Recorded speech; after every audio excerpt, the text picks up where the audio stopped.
It's kind of cliche to say, but it's increasingly nation state.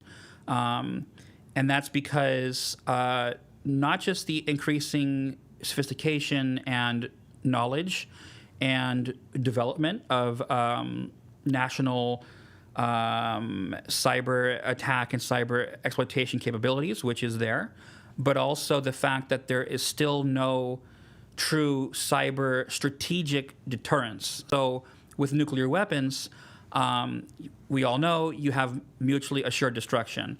Don't use your nuclear weapon because then it'll be used back against you, and then very bad things happen to us both. With cyber, there's always plausible deniability.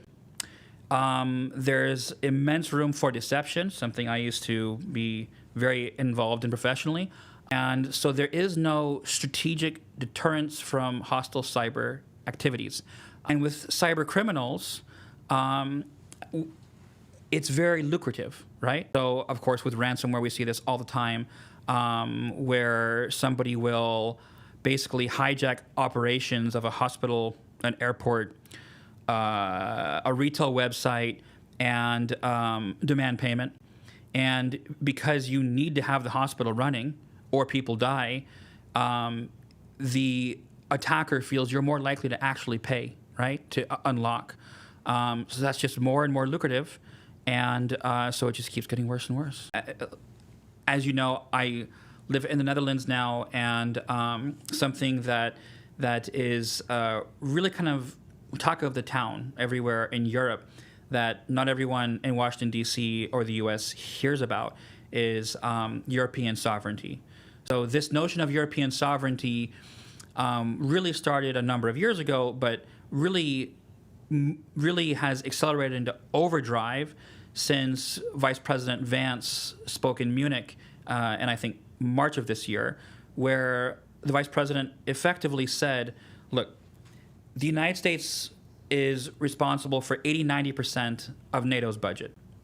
And President Obama, President Trump in his first term, and now President Trump in his second term has been very clear, you must increase your share of the spending, right? And after the Russian invasion of Ukraine, the EU has realized that actually the world is a Hobbesian world. And so since that speech, and also in light of some fundamental political differences, I think, between some, not all, but some European governments and the U.S. administration, you really can't go to a single event in Europe related to cybersecurity where there's any sort of policy nexus where you're not hearing this European sovereignty thing where they want to reduce dependence on U.S. tech. But they want to, and we're also seeing this in some other parts of the world, like in Asia and in Canada, a lot of large enterprises want to reduce dependence on U.S. tech just to help break down that single point of failure